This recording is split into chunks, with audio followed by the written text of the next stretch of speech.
Tụt quen. Tụi sao tao quay phim ở bên tụi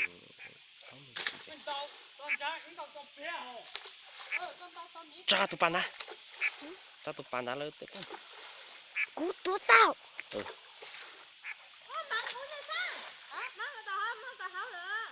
Sao chú giờ sủa muối sủa áo cá muối.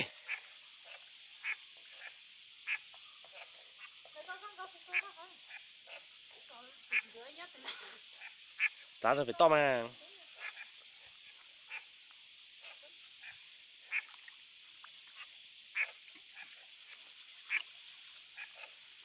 Ô, có thùng trên đi à, tôi plăng đi ha nè.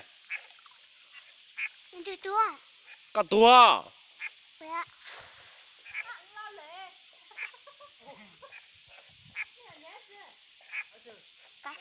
Cá trôi. Đây con ta nè, cá giống là đi theo. Lại cá luôn.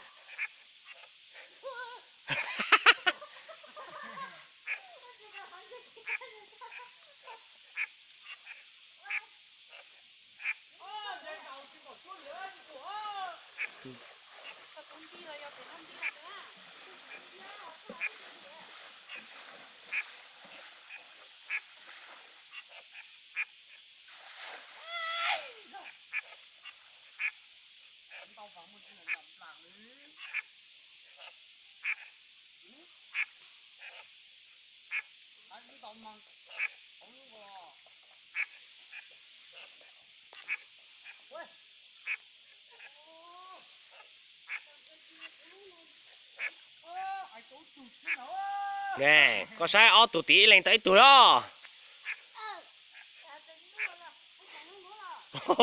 mà ô đại thả đấy hả?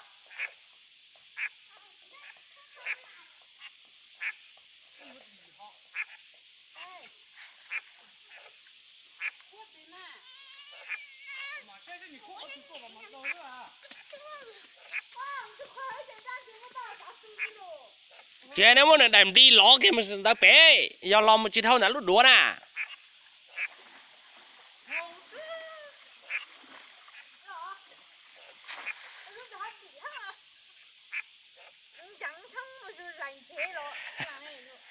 Ô, tụi lá nói tụi lô ta tàng liêu.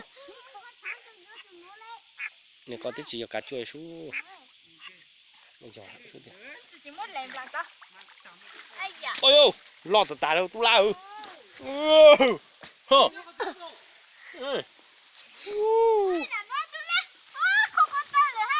Ô. Ô. Nè, mà chị trẻ đó, tụi lá nói những gì ta lia.